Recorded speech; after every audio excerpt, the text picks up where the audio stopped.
nourish our staff. And so we'd like to thank Edible Events for providing some food for our staff today. Thank you to them.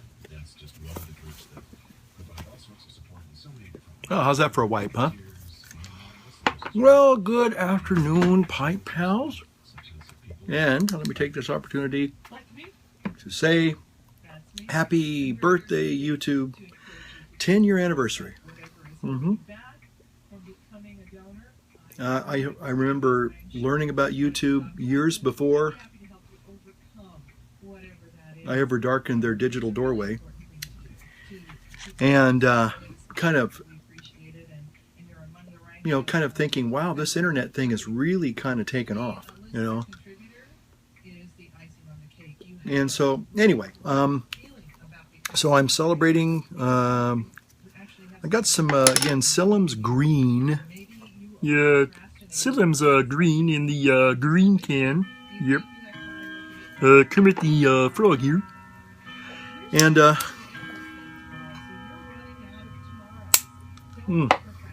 it's not bad. It's that little bit of a coconut flavor.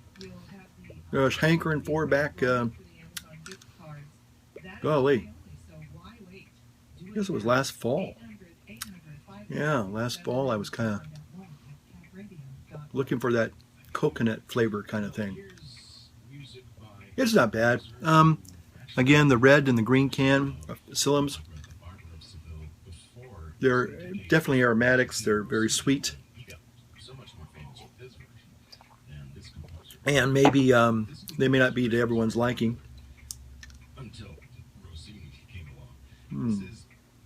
But anyway, so I'm here and I'm just chilling. Got today and tomorrow, and then it's kind of back to the old grindstone this weekend. Technically, I've been on retreat this week, but the problem is because I'm 2 hours away from the retreat center. And I don't like to leave the people without the morning mass. And so I just decided, you know what, I'm just going to do kind of my own personal reflections and things. And plus I've still got this pain in the neck. I'm a pain in the neck, that's for sure. But basically it's just been kind of a very easy week, and so I'm kind of even on call right now, even to the hospital. So other than that, things are kind of quiet right this moment. Anyway, I was just thinking about YouTube. Part of this video is just about there are times that YouTube can be really pretty real and fun, avocation, a hobby. And certainly we do live in a digital age, and it's fun to be able to, have relationships, quasi-relationships, digital relationships, the digital neighborhood that we have. And although we may not actually meet in person in this corporeal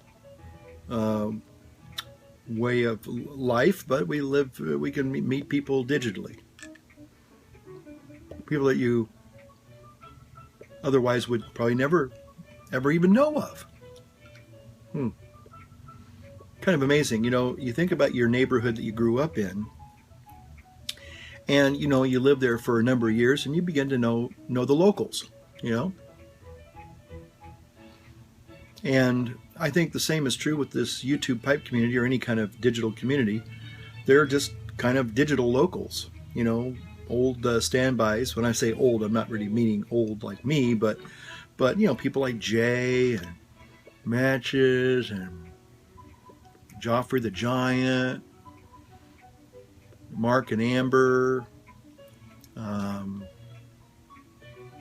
There's so many people out there that I, talked to that have been around longer than I have, I think. My Monk Vlog, Tom, the guy who kind of got me, invited me to come and check it out. That's how it happened. I don't know how. I guess I saw Tom's video by accident because of my religious channel. I saw My Monk Vlog, and I was curious. Who is this guy? You know, I've had a few people tell me the same thing about me. You know, who is this guy? You know, and they just kind of click on a YouTube video and check it out. Oh, he's a pipe presenter. Oh, he's smoking a pipe. Oh, he's talking about, you know, kind of whatever he's talking about, you know, rambling on, you know, like people do, at least like I do. And there are people who are even across the channel, or at least across the pond, that are also certainly well known. Let's see, what, Flanker Tanker and AZD Pipes, and thinking now back over here, One Man Smoke. Oh, going back again across the, you know, Legacy.uk used to be Dunhill Man UK. Some of the Deutsche Pfeife pipe presenters. Let's see, of course, Yogi and Herminator, and Grizzly Mouse Bear, or Grizzly Man Bear, or, you know, lots of, you know, just lots of video. Let's see, Tanya over there in Deutschland, Chris. There's a Chris in Deutschland. There's also a Chris in India. You know, crazy Chris in India. Say that out of affection there, Chris. I know you're a great guy, and you're very excited about, you know, your life experiences, and so that's all great and good. Now, I know I'm letting out thousands of people. These are just the ones that I occasionally run into, and, you know, watch their videos and make comments from time to time. And they do the same, you know, on my channel, which is interesting, you know. So anyway, YouTube kind of it can be a force for good, you know. It can unite people in a good and positive way.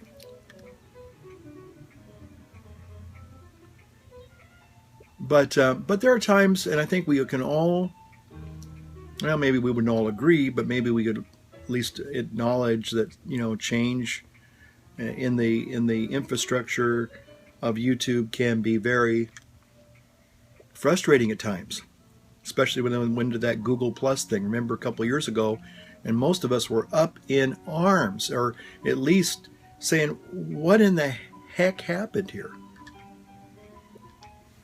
And trying to, you know, figure it out. And it seemed like they took certain, you know, functionality away, and supposedly adding new stuff, but didn't really work, you know. You know, I know I went through that whole, jumping that whole Google Plus hurdle just to keep my YouTube channel. Can't even say it now. But you know, it was some growing pains, and I know that sometimes they stop certain things. You know, I guess their mailbox service isn't quite what it used to be. Again, if you've sent me a message, I've sent people messages, and I don't even know if they get them anymore. And a few people have sent me messages, and I haven't gotten them, or I get them in a different way, and all of a sudden I go, whoa, where'd this message come from? So I apologize. If you've sent me a personal message, and for some reason I don't respond, it's probably because I don't see it. You know, maybe it's supposed to be, again, maybe I'm supposed to go back to the Google Plus, you know. And I'm sorry if I'm rambling on about that, because it's not really that important, because I really want to talk about this. Hello there, Pipe Pals. It's I, Holy Exploding Pipe Padre, coming back at you with another little iMovie theater video. Okay, well, in this little iMovie theater video, I just been wanting to talk about something that I think, excuse me, oh, man, I'm starting to relax now. Still smoking that In and Royale Flake, courtesy of Grandpa Cavendish. So in this little segment, I want to talk about, again, one of my favorite shows. Now, I hope I don't scandalize anybody by saying this, but I discovered about 3.5 years ago the Mad Men series. And it's been on for, obviously, now this is final 7th season and it's coming to an end here. But you know, the thing I find intriguing about Mad Men,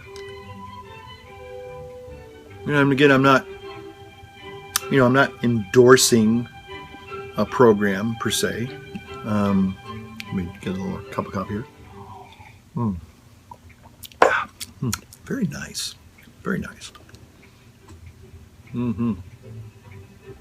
Very nice. So, but I do watch it. I'm not going to lie about it. It's not like, it has its moments. And again, it's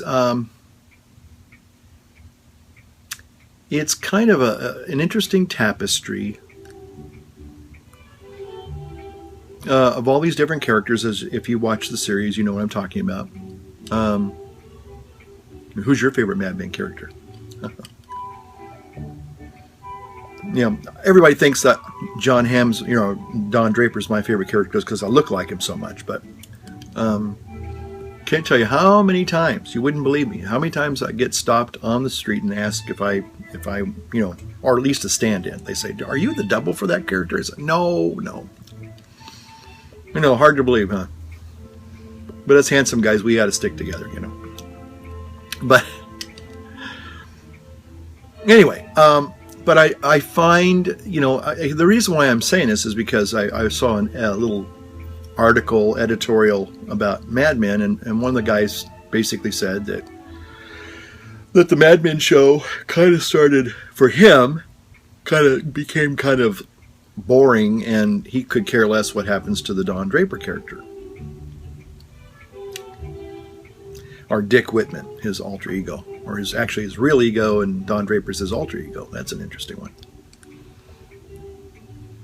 But I completely disagree with that synopsis, because I still think that that character, people want to have some kind of and I think they're looking for a redemptive, positive closure to where we leave off this character when the final show airs, whenever that is, sometime in the next few weeks.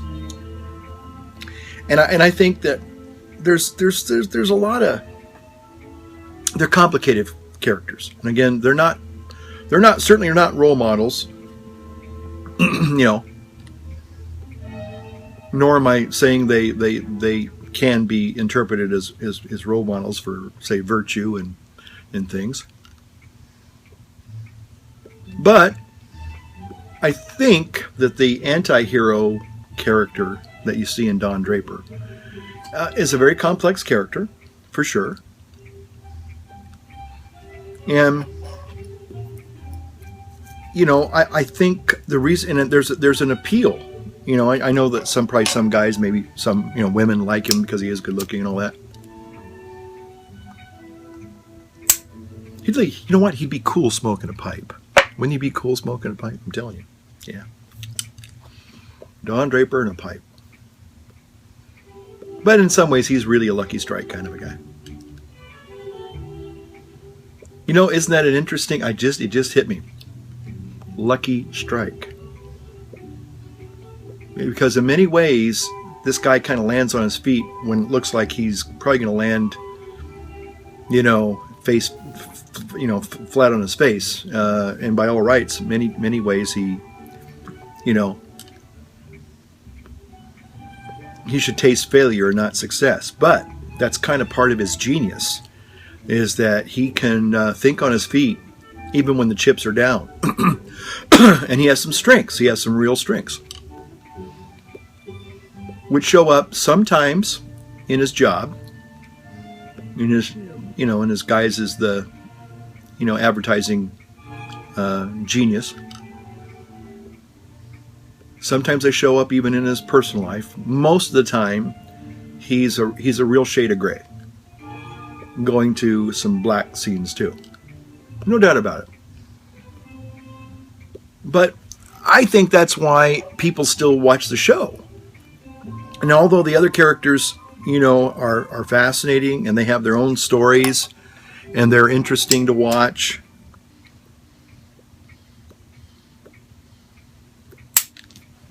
when you watch the evolution of, say, characters like Peggy or Peter or Joan, Roger has pretty much been Roger. If you watch the movie on the show, I don't see him like moving anywhere. That character is pretty much the same character he was on the very first episode. I mean, he hasn't had any, well, maybe little incremental growth, perhaps. But I don't see a lot of real dramatic change or him having to face change, really. But again, looking at the Don Draper character, he is a guy, for all intents and purposes, who is just a complex human being. And I think that's what appeals to a lot of people. Yours truly, okay? And to be included in that. Because there are times that, yeah, he's a very hedonistic, some would say misogynistic guy, back in the 60s, there were a lot of, the women's movement was just getting started. And so, but the thing is that sometimes he has some really interesting insights. And the other thing I wanted to talk about in relation to Don Draper and Mad Men and the people that portray these characters, what I find interesting is that in some ways, you play a character for a long time. I mean, these people have been playing these characters for 7+ years now. They've been, fleshing these characters out. And I wonder, and again, a lot of times, I mean, sometimes actors can be truly brilliant actors and just be absolutely just somebody that they're really not in real life. But I think, and I'm not saying that this guy who plays, John Hamm plays Don Draper is really a cad and a womanizer and a broken down alcoholic. Although, and again, I like this character and I like this actor. It'd be kind of fun to sit down and, have a cup of coffee with them and maybe a pipe or whatever. Maybe they don't even smoke in real life, but who knows? But I do find it interesting that in real life, the Don Draper character guy, I mean, John Hamm actually came out a couple weeks ago and was honest about it, saying, hey, he went to rehab for his drinking problem. And to what extent, he, was having a struggle with alcohol, we'll never know probably. It's none of my business. But I just started thinking, when you pretend or portray somebody, like in the TV show series like that, is there kind of an inherent danger in actually kind of assuming, really kind of losing yourself in the part, as they say.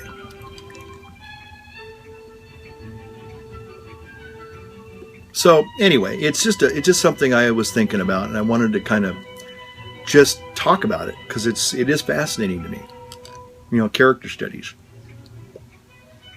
What makes people tick? Are they going to, faced with a certain choice, what's their choice going to be? Are they going to choose the right road? Or are they going to choose the wrong road? Or are they going to choose maybe a completely different road? So, what are your thoughts on that? Yeah. What are your thoughts on that? You know, who's your favorite character? Do you think that when the show closes, we're going to find Don Draper kind of on the right path? I mean, there's obviously they're not, unless they do one of these 20-year, 30-year kind of thing where they kind of futuristically move the characters and show them in their later years, you know, and where they're at. You know, they may do that. Might be interesting. I don't think they would do that, but then again, I don't know. But this Matthew Weiner guy who created Mad Men, he's quite a writer. And he, you know, it's not just telling a story; it's telling multiple stories and making them all work together. That guy's got to be a genius. But anyway, I just thought, you know, I think about those kinds of things sometimes in my own free moments, and you know, there's a lot of times that you watch certain programs and they kind of, you know, they kind of resonate with you. That's all I can say. Adam Fisher led the Danish National Chamber. And, you know, again, I think one of the things about the Don Draper character is this kind of, it's kind of one of these transformational type stories. But for him, he kind of makes these, you know, kind of stumbling, you know, paths into the, maybe, you know, going down the right road, and then he gets pulled off, you know. He gets sidetracked again, you know, and, you know, he tries to be open and honest, and yet sometimes that gets him into more trouble. So anyway, I just was really fascinated by that. So if you wanted to add some comments and tell me what you think, you know, what's going to happen, you know, with the Don Draper character or other characters, or who's your favorite character, or just your own thoughts about the show, you know, leave some comments. I think that'd be interesting. Get a little discussion going there, you know. Anyway, and I'm going to end this one kind of a little early. So thanks for watching. We'll talk to you soon. You can count on it. See ya.